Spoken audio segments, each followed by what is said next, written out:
All right, guys, I'm Dr. Martino. I want to thank you guys for coming out. Some of you have met me, some of you haven't. So what we're going to be going over tonight is some really important things. Number one, we're going to teach you how to read your x-rays. That's really important because those x-rays are going to show us where your damage is, potentially how long it's been there. It's going to really tell us a lot about your health.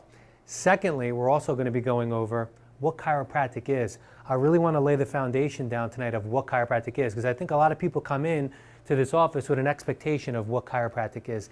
They've heard something from a friend or lots of different things. Every time I say chiropractic, you reference something in your brain, and it's usually not the right thing. It's from what a friend or somebody told you. I'm going to really explain to you exactly what it is and why it's so powerful and why it helps so many different people. So that's what I'm going to jump into first. We're going to go over what chiropractic is, what the philosophy of chiropractic is, and the laws of how your body was created to heal, function, and operate. Okay? So when we talk about chiropractic, what we need to lay down first is how the body actually works. Okay? Something's running your body, right? And something's running and organizing all this matter in the universe. And you're kind of saying, what does that have to do with this talk? It has everything to do with it, because the same information that's running this universe is the same type of intelligence that's running your body. There's something that's running this universe, and it's called universal intelligence, right? What's telling the sun to go up and down? What's telling the tides to go in and out? It's something that's organizing all that matter. And science gives the name to that, universal intelligence. Are you a part of this universe? Sure. So your body is being run by an intelligence which is called innate intelligence. And what innate intelligence is the personification of universal intelligence in man. So what's telling your heart to beat right now, your lungs to breathe? You're sitting inside about 100 trillion cells that are all working. Your brain's not telling it to do it. You're not telling your body to do it right now, right? You're not telling your food to be digested, your pancreas to secrete insulin. All these different things are happening, and you're not even thinking about it. So that's the amazing thing. It's called innate intelligence. It's running your whole entire body. And when it started running your body, which is really important, is when the first two cells came together, right? So you have an egg and a sperm come together, right? Egg and a sperm come together, and 9 months later, about 280 days, you have a perfect working body with no help. Think about how amazing that is. Two cells come together and build a whole human body. Whole human body in perfect working order, organized and running. That's a magnificent, it's a miracle every single time, right? So here's the thing, when these two cells come together, here's what's important. What do you think the first organ they build is? These two cells have to build something first. What do you think they're going to build first? You got it. So it's your brain. So it's going to build the brain first. It's going to build Houston control. It's got to build kind of the central control center, okay, that's going to run the rest of the body. So here's my brain. How is it going to communicate to my body? What do you think the body's going to build next? Right. It's going to be my spinal cord, right, which is like your main power cord. Right now we have a power plant supplying main cords into this building, and then lots of different wires that are running into this building, right, into the lights everywhere, switches. So here's my brain, spinal cord. Then I have my nerves, 31 pairs of nerves, which are the wires that are connecting to everywhere in your house, which is your body, right? At the end of these nerves, we have organs that bud, kind of like a tree, right? If a tree grew, first it kind of grows up trunk, tree, and then the fruit turns out at the end of it, or the leaves, okay? Same thing, brain, spinal cord, nerves, and then organs. This is going to be your heart, lungs, liver, whatever, okay? So this is the way your body communicates. It's called above, down, inside out. All the information has to travel from my brain, down my spinal cord, out to every single part of my body, okay? So this is how it works. I'm going to show you over here because this illustrates it a lot easier.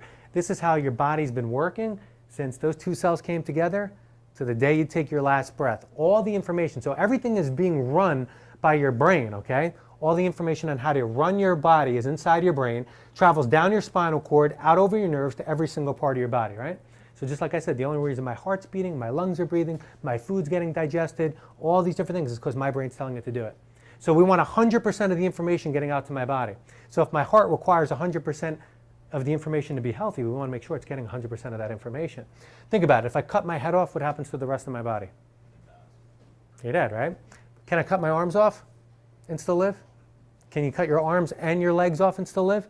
Sure. I mean, people survive like that, right? So, but if you cut off your head, you're cutting off what? Your body's ability to talk to, the brain can't talk to the body, right? So everything else below it dies, right? So let's, we don't do that. That's pretty dramatic. What if we cut the nerve going to my heart? What would immediately happen to my heart? That's it. It would stop. If I cut the nerve going to any organ, all those organs would immediately stop. They lost function. It's like cutting the wire to the light, okay? Now, what would happen if I started to squeeze? Let's see, we scaled it back a little bit further. We started to squeeze, crush, or strangle the nerve going to my heart, to my lungs, to my head, to the muscles in my neck, anywhere, if I start to squeeze those nerves, I'm going to start to accumulate damage in that part of my body, all right? And typically, once I accumulate damage or I have symptoms, right? So now I have symptoms, let's just say it's headaches, back pain, I have a poorly functioning body for a really long time. Where do I typically go to then? When you're sick and you have symptoms, where do you typically go? The doctor. So now I'm going to take a medication to cover up the headaches or the back pain or the spasm. So I'm covering up the pain, right? So I got this symptom, I'm just covering up. So what happens to my body as I'm covering up the pain or the symptom or whatever it is? Does it move towards health or does it continue to move away from it? Correct. Why? Did I get to the source of the problem when that happened? No. I'm a big why guy. Why do I have high blood pressure? Why do I have high cholesterol? Why do I have the diabetes? My body's a self-healing organism. If I cut my arm, does it heal? Sure it does. It heals, right? So if I get sick, do I heal from that? Sure. So my body's healing itself. If it's not healing and I'm developing symptoms, why?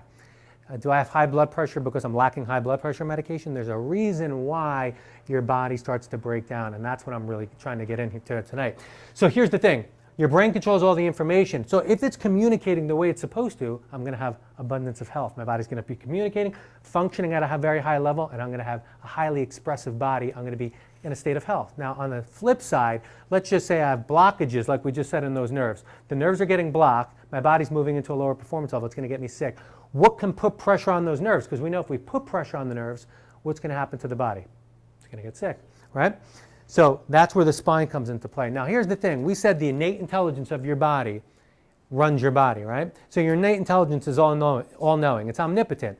It's building human bodies. It's been doing it for millions of years. No matter how smart we think we are, right? We don't know what our body knows in a flash, okay? So when you look at the spine, logic will tell us this must be the most important part of our body. Why? It's the only part of our body that's encased in what? Solid bone, right?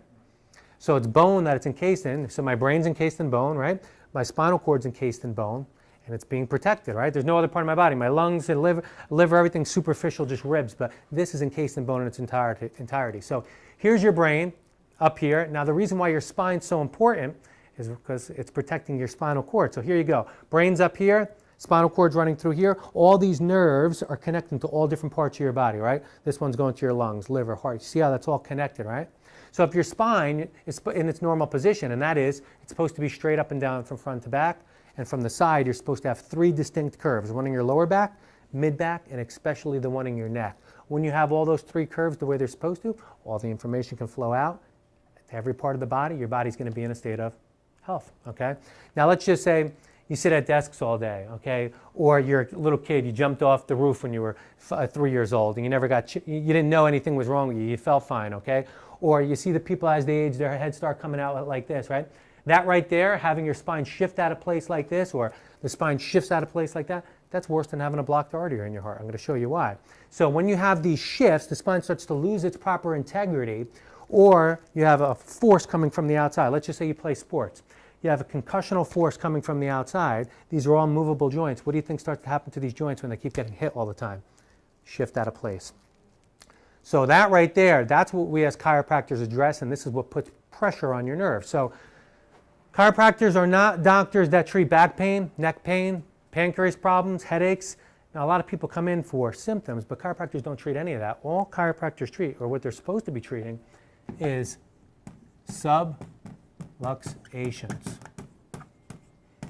And what are subluxations? Subluxations are where the spine shifts out of place, starts putting pressure on the nerve, and then what starts happening to my body? I start to move into a lower performance level. Now, here's the thing. You've heard of the term degenerative disc disease. You ever hear of disease? So your discs are right here. These discs are just like shock absorbers, okay? So when your spine's in its normal position, the spine gets pumped. So the discs stay nice and big and thick, and that's what you want. They suck in water and push out waste material. Now, when the spine becomes subluxated, starts putting pressure on the discs, okay? Discs can't get pumped properly anymore. So what ends up happening over time is these discs start to dehydrate. So if I dehydrate that disc, it becomes diseased. So if the disc becomes diseased, what do you think the nerve becomes? Whatever that nerve's attached to, whether it's my heart, lungs, liver, what do you think that starts to become over time?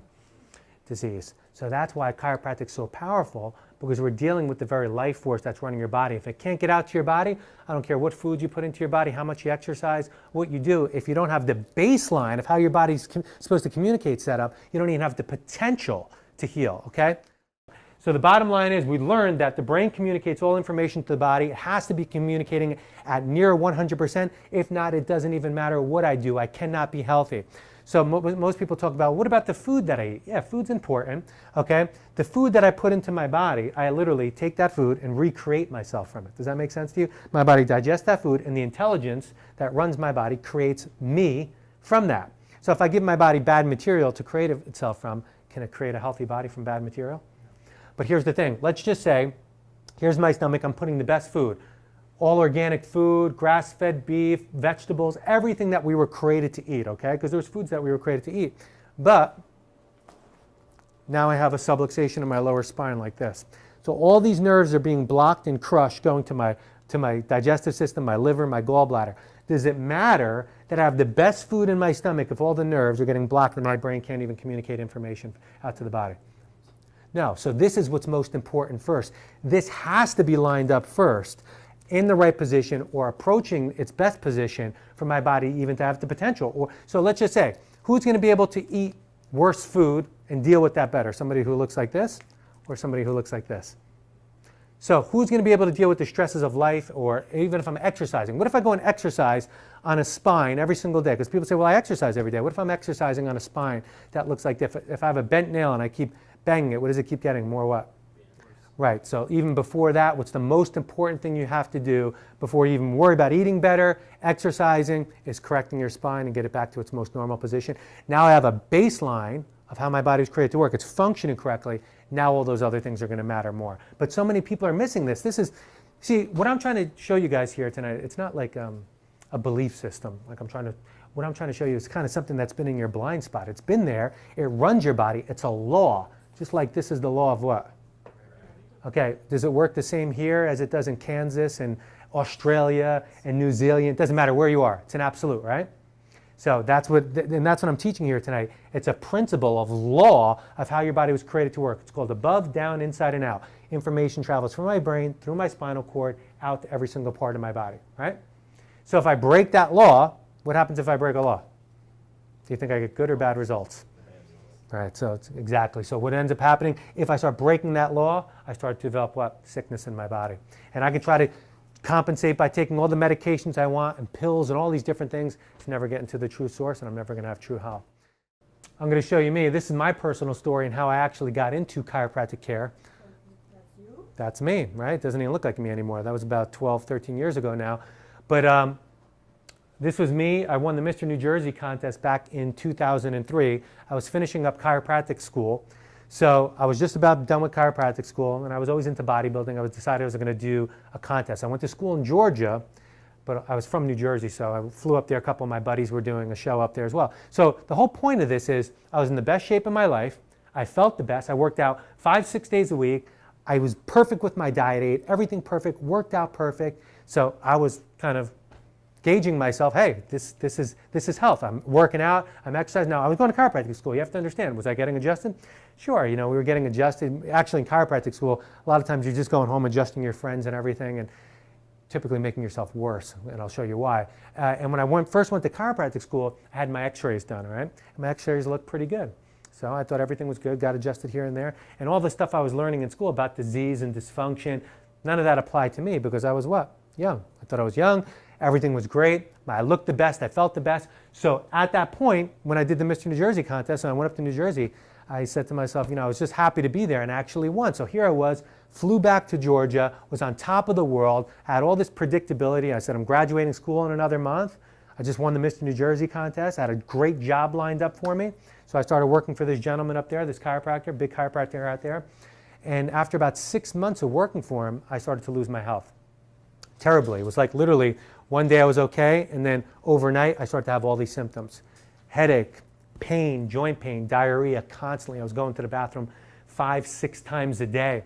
I was losing weight. I went from about 230 pounds to under 200 pounds in just about 7 weeks. So I started to lose my health. I didn't know what was going on with me. So where do you think I went? I went to the doctor. So I was brought up in that my whole life, and I had no reason not to go. I said, let me go and get checked out. They said my platelets were a little bit low, so my blood factors were a little bit low. So they couldn't figure anything out, so they sent me to a hematologist, a blood specialist. They did a whole bunch of tests, couldn't figure anything out. They sent me to a rheumatologist. They thought maybe I had an autoimmune disease. They couldn't figure anything out. Then they sent me to a gastroenterologist because I was going to the bathroom so much, and they couldn't find anything in there. They couldn't see any inflammation. They were sticking tubes everywhere, and they couldn't find anything. But going through this process over those couple weeks that I was going there, what do you think I kept getting from each doctor? Medication. I was on about 5 different medications. Neurontin medications to help me go to sleep, anti-anxiety medications, all these different medications they just slapped at me. They said, we don't know what you have. We're just going to call it fibromyalgia or chronic fatigue. And I said, what are you talking about? Chronic fatigue, fibromyalgia. I just won the Mr. New Jersey contest. I've felt the best of my whole life. I've been feeling great. And now you're just going to tell me this? So they had me on all these different medications, and I started taking them for a week or two, and I felt awful. I couldn't think right. I was cloudy, and I just knew I wasn't getting to the source of the problem. That was the thing. I was just covering things up, and I still had the philosophy in me knowing that this wasn't the solution. I wasn't getting any better.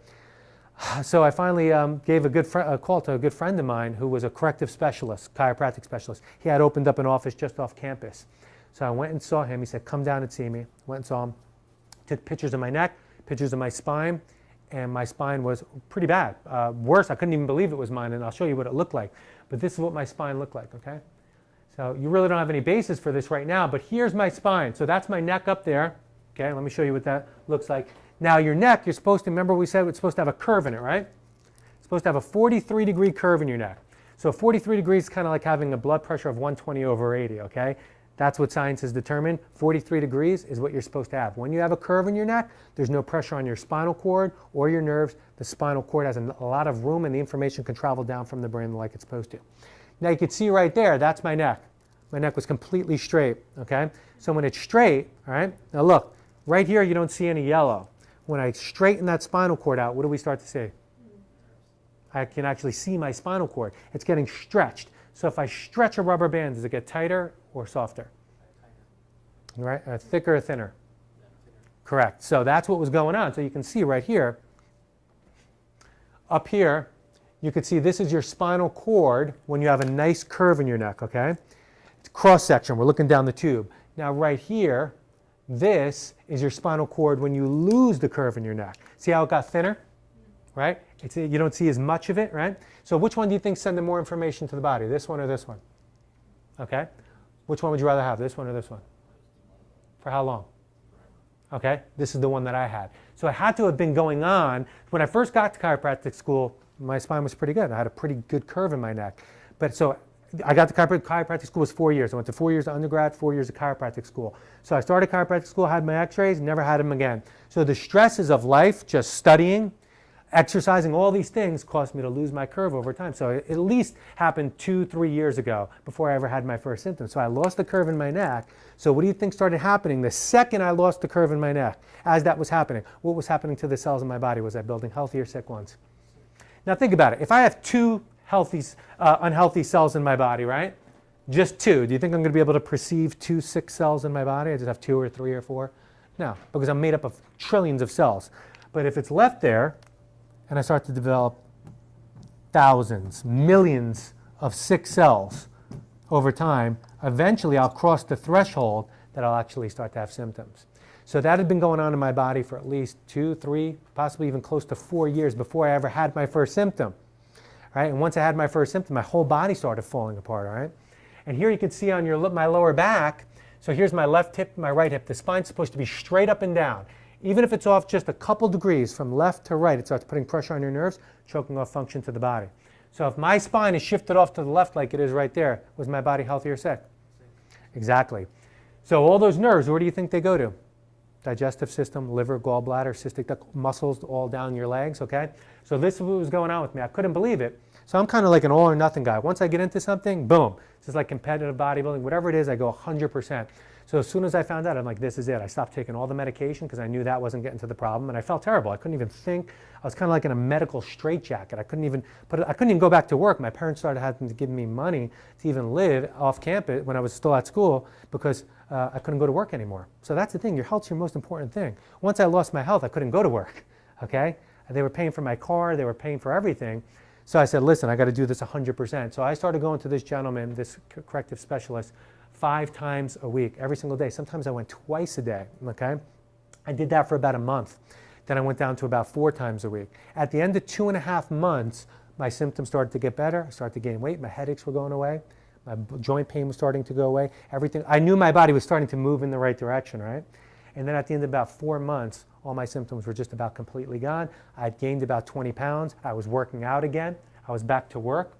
And it's literally like I got a new body. Everything started to repair and recover. And it's a really important story because you have to understand that I was really given 2 routes, right?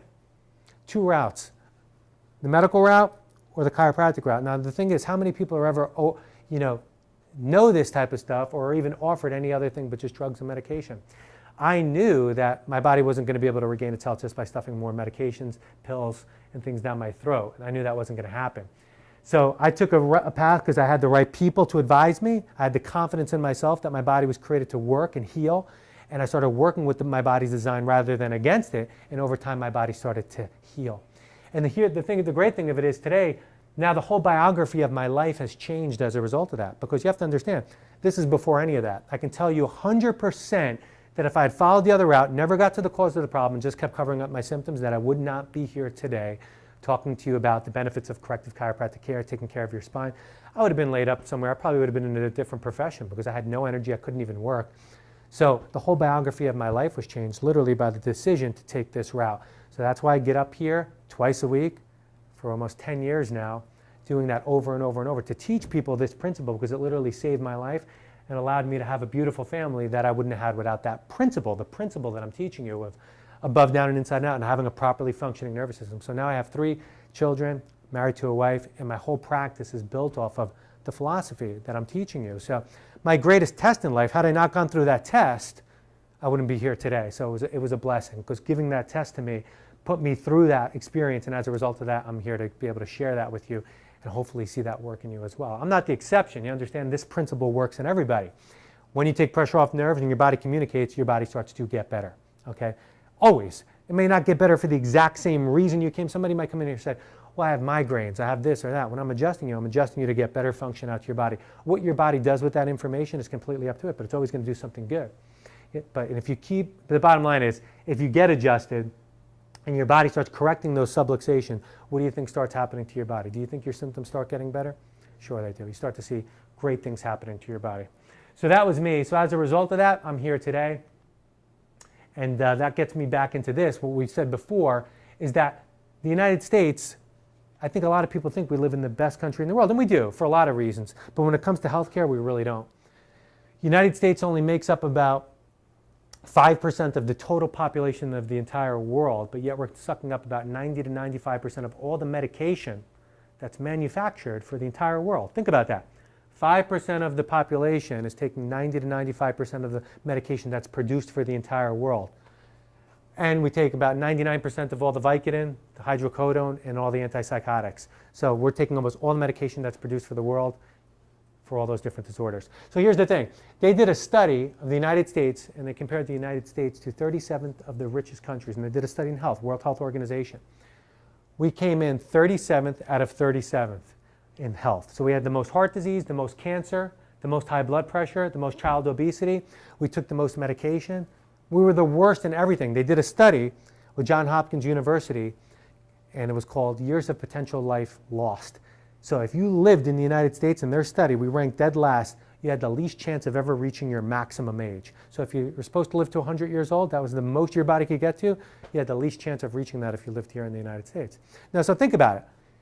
If taking the most medications worked, if having the best doctors and the smartest doctors worked for keeping you healthy, if going to the doctor only when you got sick, and then once you had a disorder, covering it up with just chemicals that had a pretty name and a cool color on the bottle, and taking that every single day of your life worked to get you healthy, what place should we have came in?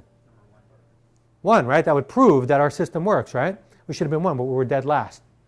So I think a lot of times people get skeptical to what I'm saying. Oh, what do you mean you're talking about this and this is how the body was created to work? But I think we need to get skeptical to our own system because it's not working.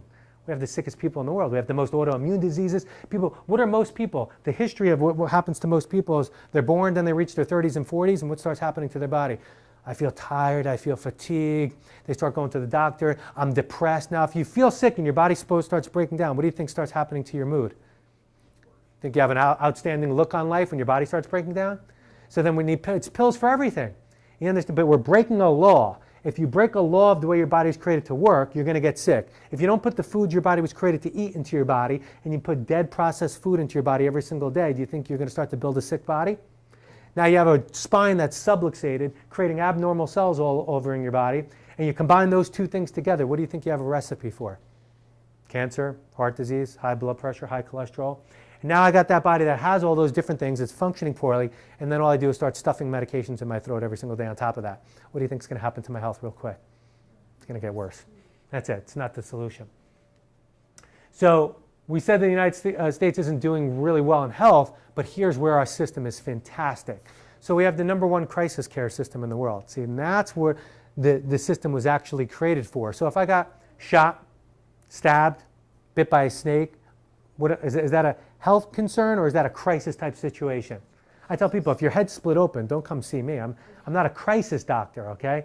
You're going to go to the emergency room, right? And they're going to get you through. They have the best technologies, doctors, equipment to get you through a crisis. Now the thing is, if I'm having a heart attack, right, is that a crisis or not? But the thing is, if somebody has a heart attack today, were they healthy yesterday? How about 5 years ago? No, they were dying of heart disease for the last 20 years. So was that heart attack the beginning or the end of the disease? Right, so that's the thing. So, but now we're getting rushed to the hospital and somebody thinks the doctor saved my life. That's a healthcare. It's not a healthcare system. You're already sick. You're diseased. That's crisis care. So we're trying. So crisis care, we're going to use surgery. We're going to use medications to get you through a crisis. But when you start trying to intermingle medications and surgery into health, it has nothing to do with that. Okay, and that's why we're seeing such poor health. So we're going to get into the top 3 killers in the United States real briefly. And they're killing so many people here than any other country in the world. So top 3 killers, we have heart disease. It's killing approximately 550,000 people a year. 1 in 2 people will die of a heart attack. And 80% of the people who have their first heart attack, they die. So they don't have a chance to turn things around. That's the important thing that I'm trying to get here. They have a heart attack and boom, they're gone. They leave families stranded. And financially, families are destroyed as a result of, let's just say, the father or the mother ruins a family, okay? Cancer. 1 in 3 men will get cancer and 1 in 2 women will get cancer. And we're spending $60 billion a year on cancer research. So we spend more on cancer research than any other country in the world. We do the most funding, the most studies, but yet we started cancer research in about 1970, 1971, and President Nixon said if we have $1 billion, we can get rid of cancer. Well, we've had trillions of dollars funded into cancer, and we have more cancer today as I'm speaking than we did when cancer research started. So is it due to lack of drugs and research? Nope, it's because we keep breaking laws and creating our body to have these things manifest in itself. So 700,000 people are dying a year from that, okay? So together, combined, 5 out of 6 people will die of heart disease or cancer if they die of a disease-related death. So 5 out of 6, so how many people are here? So that's the study. So but how many people think it's going to happen to them? Nobody ever says, yeah, it's going to be me. But that's what it's turning out to be. 5 out of 6 people are going to get heart disease and cancer. Now, how do you think you become the 1 out of 6? Most people think, oh, it's genetics. That couldn't be further from the truth. Genetics, studies show, only make up about 2 to 4% of actual heart disease and cancer cases, meaning you couldn't have a choice in it, nothing you did. So you have about a 96 to 98% chance of eradicating and getting these things out of your life just by your own will, you understand? So they're lifestyle induced, most of these things. All these things are lifestyle induced, and we're creating these diseases in our body. Genetics, very small. Everybody always wants to put it on my mother or my father or my sister had it. The thing is, most people follow the same lifestyle habits, so they get taught the same things in their life, and then as a result of that, they start to express a lot of the same diseases. And genetics are just like a seed. So if I have a pot and I give it water and I give a seed everything, it's going to express itself. So now if I have a weakness or a predisposition for developing a heart problem or a lung problem or a liver problem, and I treat my body very poorly, do you think I'm going to be less or more likely to express that gene and develop it? More, right? So what do you think the top killer in the United States is? Kills more people than heart disease and cancer. It's not a disease. It's not a car accident. no, it's not suicide. Here's the thing. It's the one thing. Once I become sick, which means my body's functioning poorly for a long time, I start to develop symptoms. I then take something to cover it up. Covering it up, right? Yeah, so it's actually medications, okay? So the number one cause, according to USA Today top doctor medical study, is modern medicine and prescription drug-related deaths. 999,936 deaths per year. Now here's the thing. If you heard a jumbo jet crash today, would that be a tragedy? Okay, well, that is the equivalent of 15 jumbo jets crashing every single day, 365 days a year. That's how many people die from medication-related deaths. Now, this doesn't mean that somebody went home and took a bottle of Tylenol or tried to kill themselves. This was taking the recommended dosage prescribed by their doctor, and the patient took it exactly the way it was supposed to be, and they had a severe reaction and died. Because you have to understand, medications, truly, what are they? They're chemicals made by man, and the only thing a medication does is stimulate or inhibit your body.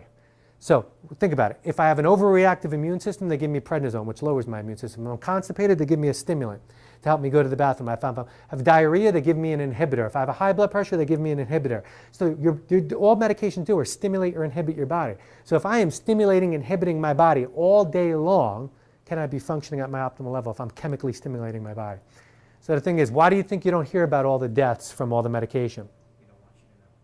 The same companies that are controlling all the advertising on TV are the same companies. Now, here's the thing. If Pfizer made $400 billion, okay, this year total for their company, but they had to spend, $2 or $3 billion on litigation from patients that they injured, people that died or got injured or anything like that, is it still a good year for them?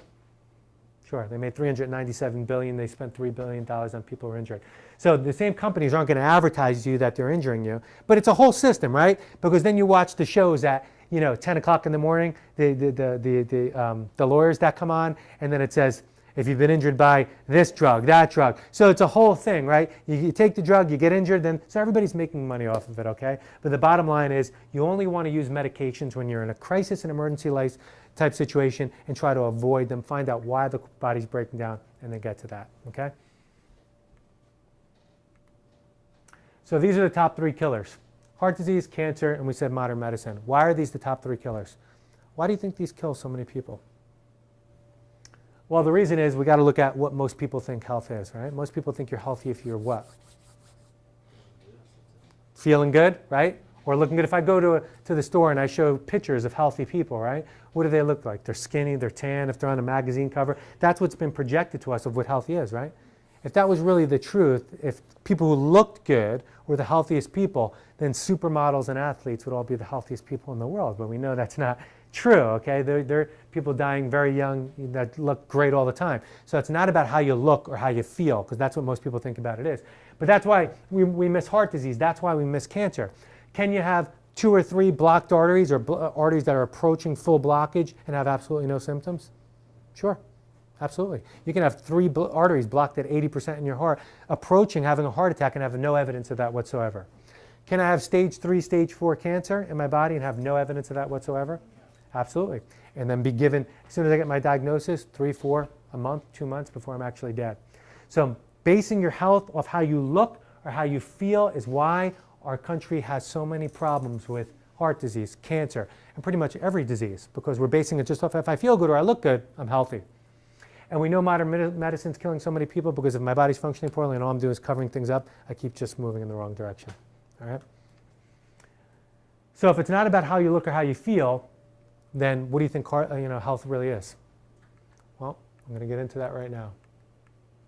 According to the World Health Organization, health is the optimal functioning of your body, mentally, physically, socially, and spiritually, and not merely the absence of sickness or disease. So they said it has nothing to do with how you look, nothing to do with how you feel. So just because I'm feeling fine, I could have cancer, I could have a gallbladder problem, I could have all different things developing in my body. It has nothing to do with the way you look, nothing. But it has everything to do with how your body's functioning. Think about it. If my heart's functioning at 100%, my heart's healthy. If my lungs are functioning at 100%, my lungs are healthy. If all parts of my body are functioning at 100%, then I'm healthy. So they're saying it has everything to do with how you're functioning and nothing to do with how you look or how you feel. So if it has to do with how you're functioning, then what's the area that we really need to look to, take care of, make sure it's corrected, and ensure that it stays corrected so I have a baseline of function going out to my body. What's the area that I really need to look to? My brain. My brain controls all function in my body. So if my brain is communicating at its optimal performance, it's creating all that information out to the body the way it's supposed to, my body's going to have the potential. If not, I don't even have the potential. If my spine looks like this, I don't even have the potential to heal. You understand? My body doesn't even have the potential. I have to at least get this back and have the potential to heal. Okay, and that's the thing. So what we do here is a little bit different. There's all different types of chiropractic, just like there's different types of medical doctors out there. So there's nephrologists and hepatologists and chiropractors, all different types of chiropractors. I got into corrective chiropractic because it saved my life and it's the only way to go. And what that means is, corrective chiropractic, if I'm like this, where do I want to get your body to? As close back to normal as possible. So if I look like this, am I healthy or sick? Sick. What if I feel good? Sick. What if I have high blood pressure, 190 over 150? Could I still feel good with that? Yeah, sure. It's called the silent what? Killer. So I can look like this, be functioning very poorly, moving into a disease state, but I look fine, all right? So here's this. That's a little bit better, but am I still sick? Yes. Right. So you have to understand, when you go to a doctor, I'm going to show you, a medical doctor knows this right now. If I have a scoliosis that looks like this, really bad, what does the doctor want to do immediately? Surgery. Put the rods in there and straighten the spine out. Why? Because they know if they leave your spine like this, crushing all the nerves, going out to all different parts of your body, you'll literally knock decades off of your life. So here's the thing. If you go to a doctor and you look like this, an orthopedic doctor, can he do anything for you? What's still happening to your body though? So they only deal with the crisis once it gets to here. In between there, we're just going to give you medications to feel better, muscle antispasmodic medications. But so we're the doctors, corrective specialists, between the disaster and getting you back to normal. So if I can catch somebody when they're here or even here, gradually over time we can start molding that spine back into a more normal position. So if we have a loss of curve, we want to get it back to as close to 43 degrees as possible and start to mold that spine back into its normal position. So that takes time. I'm going to get into that a little bit more in a second, the time period of that, but that's why I got into corrective work, saved my life. Because the bottom line is if I just adjust you and your bone shifts a little bit, what do you think is going to happen to it tomorrow? Shifts back out to the position. So if I don't stay with it, what do I really do? I can adjust somebody, they feel a little bit better, I never see them again for the rest of their life. What did we really do? Do you think we corrected curves? Do you think we gave the body an opportunity to build itself healthy again? We didn't do any of that. So that's why I got into corrective work. I didn't just want to adjust people, have them feel a little bit better and never see them again. I didn't impact their life at all. I wanted to adjust them, start to correct their spine and give their body the ability to start building itself healthy again, okay? So we're going to start looking at the curves of the spine here. So this is what the curve of your neck is supposed to look like we said. It's called the arc of life in neurology. The reason why they call it the arc of life is because all information is traveling from your brain through your spinal cord. So all life is traveling through here. So you're supposed to have a curve. You can see like a banana. When you have a nice curve in your neck, like I said, there's no pressure on your spinal cord, on your discs, everything's functioning and flowing. Now you can see up there that there's a plane. It's on top of your atlas bone. Your atlas bone is located right here. So it's right behind here. It's pretty sore for most people. And right here is your atlas bone right there. It's supposed to be angled up at 31 degrees. The reason why this bone is the most important bone in your body is because it's protecting your brainstem. So that's really Houston control. Your brainstem controls your heart rate, your respiration rate, body and blood temperature, hormone release, focus control. So studies show if this bone is angled up at 31 degrees, it keeps all the pressure off the brainstem. And as it starts to come down from 31 to 30 to 29 to 28, it starts putting pressure on the brainstem, affecting the function of all different parts of your body. So let me show you this. Here's your brainstem, this green area right here. You see this nerve coming out of it? It's called the vagus nerve. This nerve travels to my heart, to my lungs, all different parts, okay? So this bone's protecting that area that controls a lot of different parts of my body. All right, so if we come over here, we said if the bones shift out of place, it puts pressure on the nerves affecting function. So if these two bones are out of place here, what organs are being affected? My kidney, my small intestines, right? If I come to these two bones in my neck, what organs are being affected? My heart, my lungs, also the muscles that go down my arm. Now, if this one bone is out of alignment, this atlas that's protecting my brainstem, what parts of my body are being affected? Everything. See that? That's why it's the most important area of your body that has to be adjusted correctly. Now you have to understand, that's why we take x-rays in this office, because we know where to adjust. So here's the thing. Anybody can pop your back, right? Your friend can walk on your back, your little sister, anybody can do those type of things, but that's not chiropractic. Chiropractic is knowing specifically where to adjust at the right place, at the right time, at the right direction. It's the art. So here's the thing. So if I come in, we don't take x-rays on your spine, right? And you look like this, and I put you on the table, and I say, all right, Mrs. Jones, let's adjust you right here. And I adjust you, and I push your bone more that way. Did I just make you better or worse? But you feel better because your neck got popped, and when you get up, you release some endorphins and enkephalins. You walk out of the office thinking you feel a little better. Oh, that feels a little bit looser, and it actually just shut down more health in your body. Here's your atlas bone. Your atlas can subluxate and move all these different directions. If I need to get adjusted from the right to the left, okay? If anybody adjusts me from the left to the right, I'll get up off the table and feel better, but actually they just shut down health in my body. So you have to know where to move the spine. And also, let's just say you're like this, and we start adjusting you, and we're taking x-rays, and then we get you to here. Do you think we might need to adjust how we're going to adjust you? Because what happens? I'm going to start pushing you in the wrong direction now, okay? So it's knowing when to do it. So I don't want to guess what anybody's health. So we always analyze your x-rays, know exactly where to adjust, and find out where the subluxations are. Now the thing is too, somebody can throw you on the table and adjust 40 different things in your spine, and you get up and you say, hey, oh, I feel great, everything got adjusted, right? Or it could have just been one bone out of alignment that needed to be adjusted. You understand? One that was kind of like the log that was blocking the dam, and all we need to do is switch that back on and everything would have flowed. So somebody needlessly adjusted all these different bones in your body, didn't need to be done. So we're real specific about what we do here, and we want to adjust you properly for you. Okay, everybody gets adjusted differently. So here's the curve of your neck, there's the atlas bone, that's a healthy person. So if I see that curve and an atlas bone like that, that person's 100% healthy all the time. I will never see somebody that looks like this and has symptoms or a poorly functioning body, okay? Now this right here is the antithesis of that, okay? That's the opposite. Now you can see there's no curve there. See the discs right here? The discs are supposed to be big areas. What do you think's happening right here? Do the discs look smaller?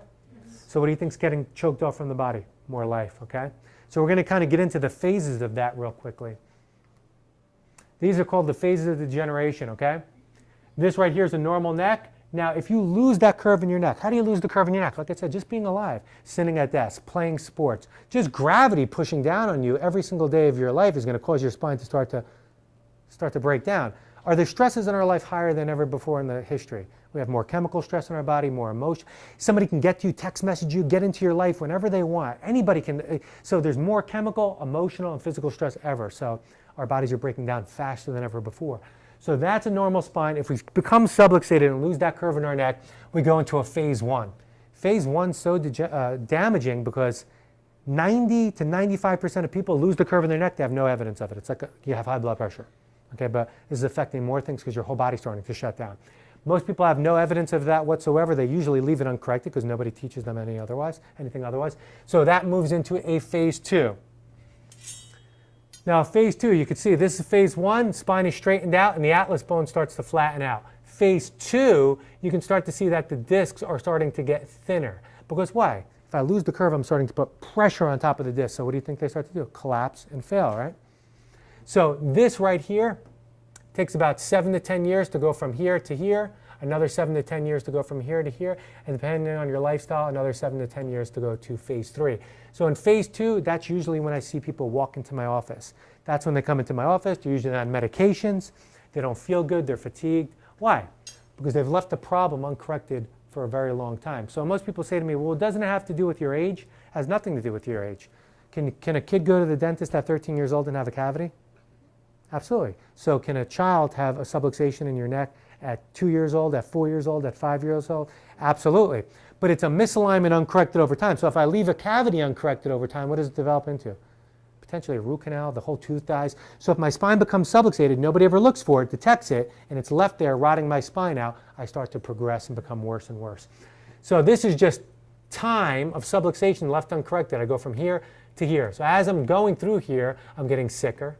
And here's a phase three. I only see about 3 to 5 people a year that are in a phase three. Think about it. So if that's healthy and a person's getting sicker and sicker and sicker, you can see that everything's blocked here, all this damage, the whole spine is totally fused. Now we said motion is life. When a spine fuses, right?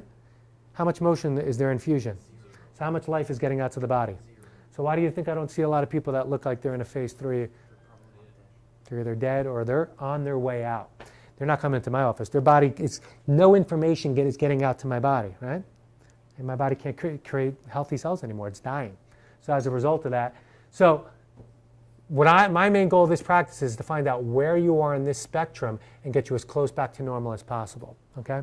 Now, somebody in a phase 3, I can't do anything for that, okay? Somebody who's in a phase 3 is pretty much, I'm going to see that person 3-4 times a week for the rest of their life until they die, just to try to keep their nerves functioning at the highest level. Phase 2, typically I see somebody who's in a phase 2 3 times a week for 2 months, and then another 3 times a week for 2 months. So total, about 40 to 50 visits. Somebody who's in a phase 1, I'm going to see that person usually 3 times a week for 2 months, and then usually 2 times a week for 2 months. Because you have to understand, it's momentum. When somebody has no curve in their neck and it's been there for, say, 10 years, right?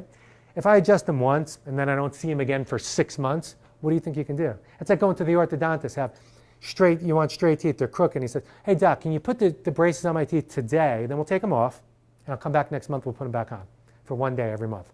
Would you ever straighten your teeth out? There's ligaments, muscles, and bones all need to be realigned. So if you were going to the workout or work with a personal trainer, how often would you have to go to start to make progress? 2-3 days a week. So you're working with your spine, so you have ligaments, everything has to be remolded and remodeled, and as a result of that, your spine then starts to change, okay? So let's kind of start going over some cases. But first, real quick, I want to talk about this guy right here. So you guys all remember Christopher Reeve, right? Some of you might be a little bit young, but Christopher Reeve was my Superman, and he fell off the horse. You remember? And he damaged what? The first bone in his neck, which we said was what? The atlas bone. So he damaged that bone. His bone went from 31 degrees, that atlas bone, down to 0 immediately and pushed into his brainstem just a tiny bit, a little bit of damage. And by damaging that little bone, that bone just a little bit to the brainstem, he shut down his heart, lungs, everything. He needed a pacemaker and a defibrillator for his heart, right? He needed a respirator for his lung to help him breathe, and the people used to have to push on his stomach to help him move his bowels into a colostomy bag. The whole point of that, did he fall on his heart? Did he fall on his lungs? Did he fall on his stomach? No, he fell on his neck, and as a result of that, what couldn't get out to his body? Intelligence, information, that same thing we've been talking about here. So the only difference between me and you and Christopher Reeves is literally our atlas inclination. So we take it really seriously. If that atlas bone is not where it needs to be, we want to get it up as close to possible as possible. If not, your body's getting sick. It's not building health the way it's supposed to. So we check out all children. That's a requirement in our office. Studies show us that 90% of all children that are born through the birthing process all have damage to the first 2 bones in their neck. Why? They're getting pulled out, torqued, pulled with about 40 to 80 pounds of pressure, and they damage the bones. How well developed do you think the muscles of the neck before they take their first breath? So they're not developed at all, right? So they get damaged, and how often do they get checked for that?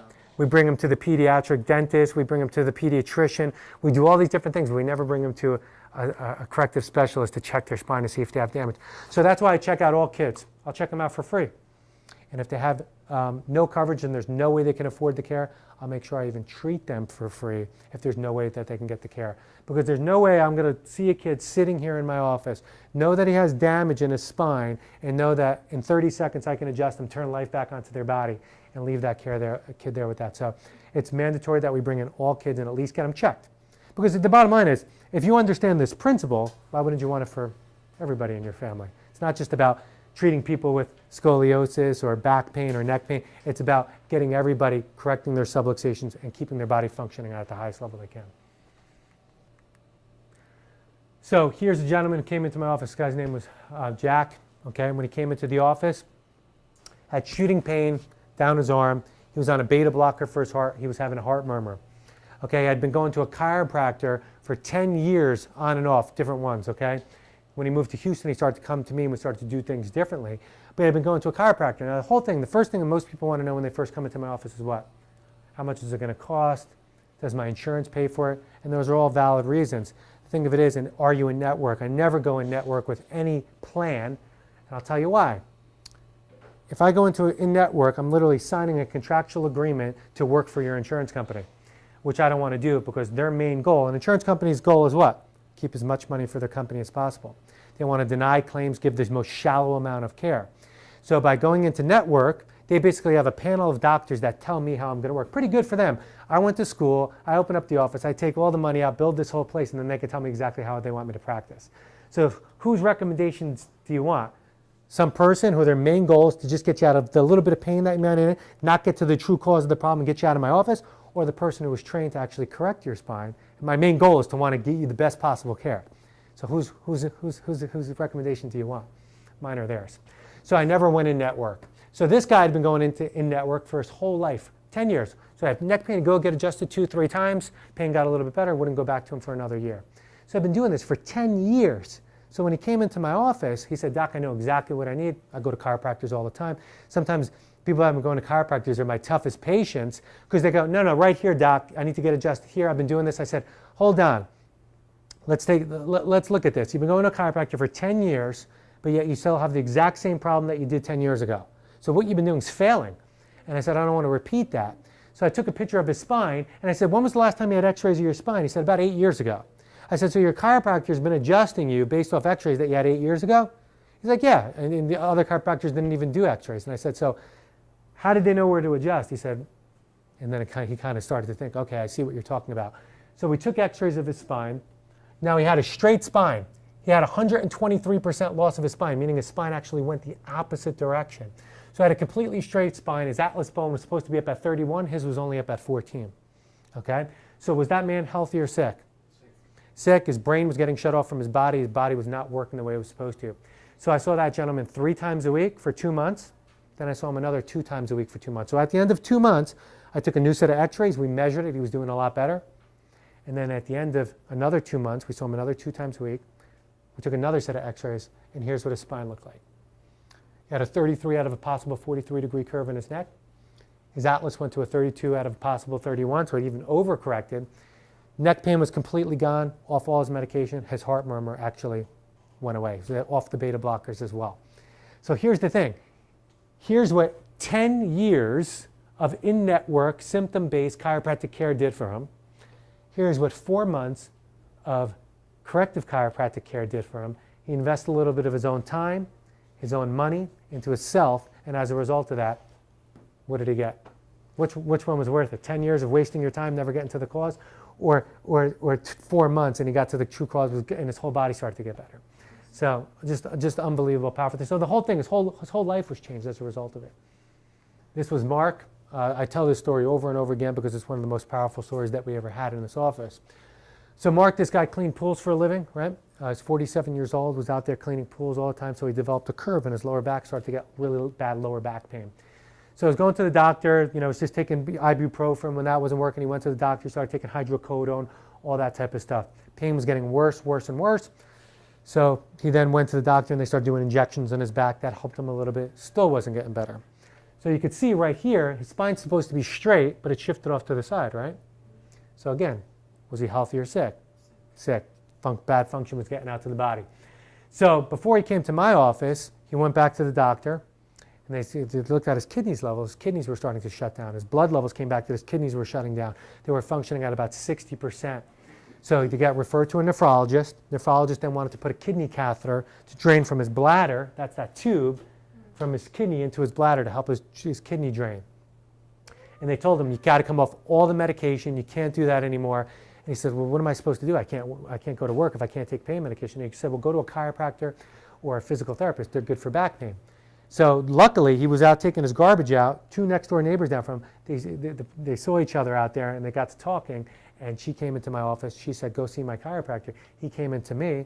And I said, listen, let's take a look at you. So he's coming in. This guy was in fear. Think about it. This guy was providing for his family. He had a bunch of children, a wife. He's now got a kidney catheter in him. Where do you think he was? He was like, I don't know if I'm going to have dialysis, if I'm going to die. He didn't know what was going to happen to him. So he was scared. So I said, let's take a look at you. I said, you have a bunch of subluxations in your spine. His whole lower spine was subluxated, shutting off life to his body.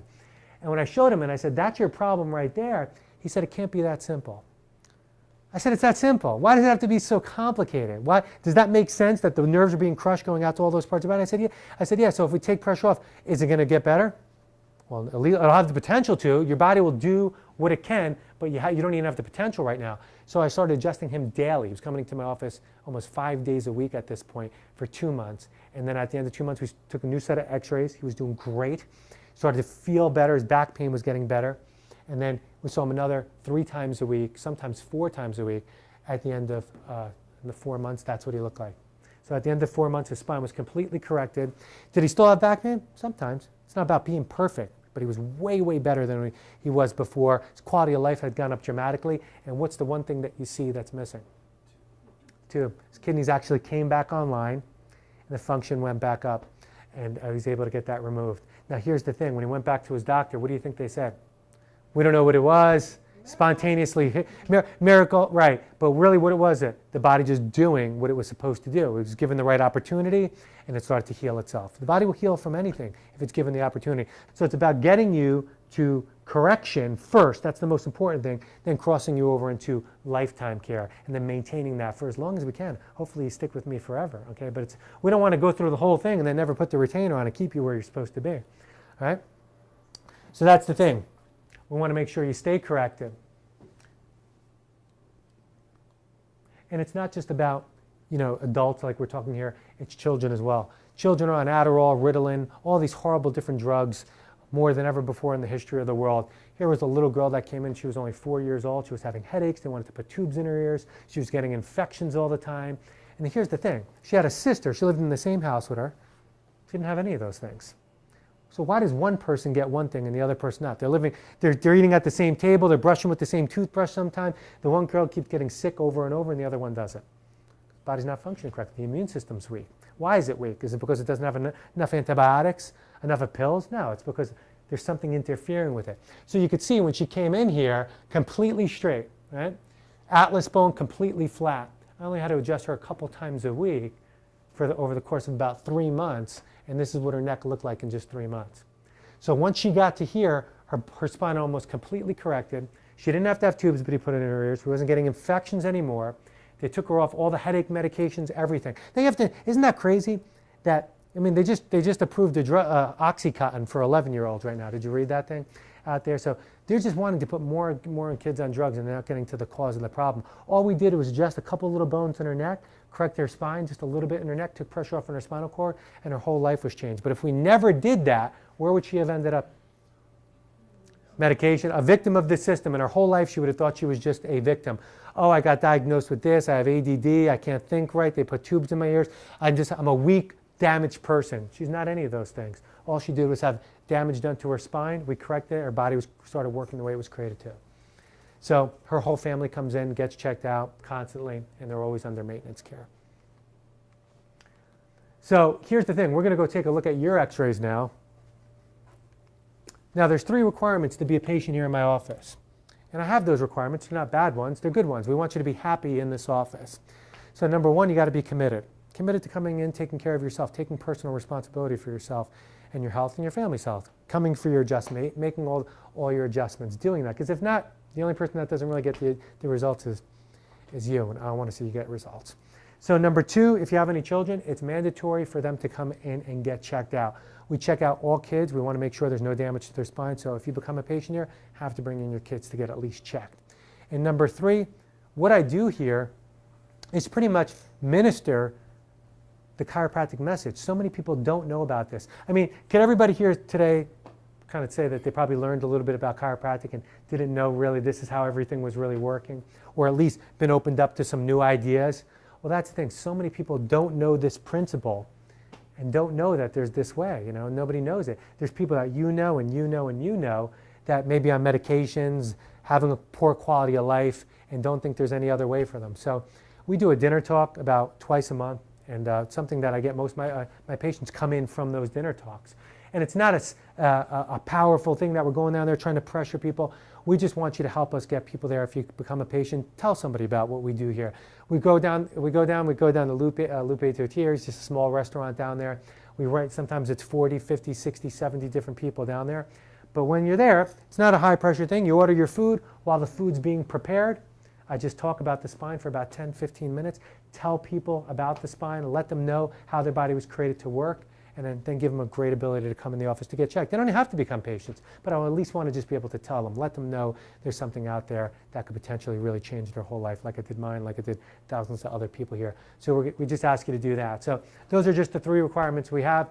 And when we go back there tonight, we're going to be looking for what on your x-rays? A 43-degree curve in your neck, 31-degree on your atlas, and we want a straight spine. If you don't have that and you have loss of cervical curve or shifts in your spine, that your spine's off from left to right more than 2 or 3 degrees, what's happening to your body? It's getting sick. What's going to happen if you keep leaving it there? Stay sick. Right. And do you want to get it corrected? If you want to get it corrected, we'll make sure the way it works is I come into the room, Dr. Lee is the other doctor here. We're going to go over your x-rays. If you choose to become a patient, we're going to send Ben, he's my office manager, in. He's going to go over your insurance. He's going to also go over all other financial plans that we have available for you and see if we can make it work for you. I can make this over to you. If you want the care, we'll make sure we work for you. So what we're going to do, we're going to take a look at your x-rays after this. It's about you guys tonight. You guys are pretty much experts. It's pretty simple to read your x-rays, and we're going to show you where the damage is and how to get it better. So we're going to break off now, go into the rooms, and get you checked out.